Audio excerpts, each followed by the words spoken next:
to build, and they finished it last June. Put the finishing touches on the boathouse. Look at the size of that structure. So anyway, you can imagine over the years they were building it. I'm driving the boat by here, right?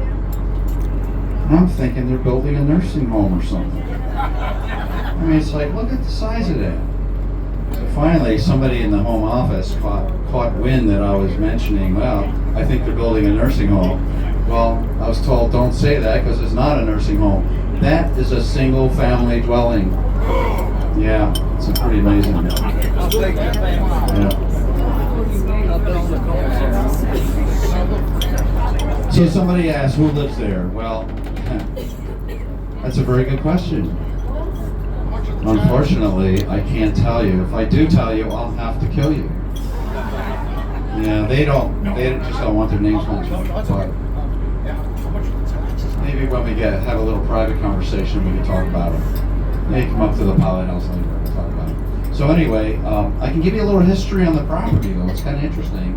Because, okay, so I said it took 5 years to build. They finished it last year. We're at another year. So that's 6 years. So let's go back 7 years. That mansion was not there. There was another mansion there, which got torn down to build that. Okay? That belonged to the McDonald family.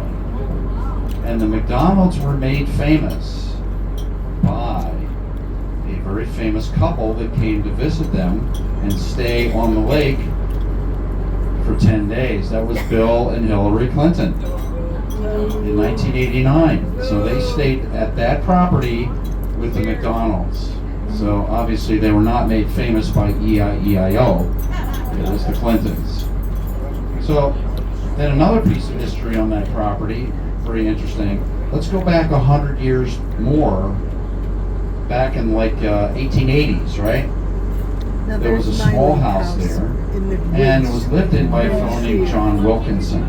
Mr. Wilkinson was the inventor of the first air-cooled internal combustion engine for the automobile. And that engine was used exclusively in the Franklin automobile that was built in the Syracuse area in the early 1900s. So we could dub Mr. Wilkinson as the inventor of that engine, as well as one of the fathers of global warming.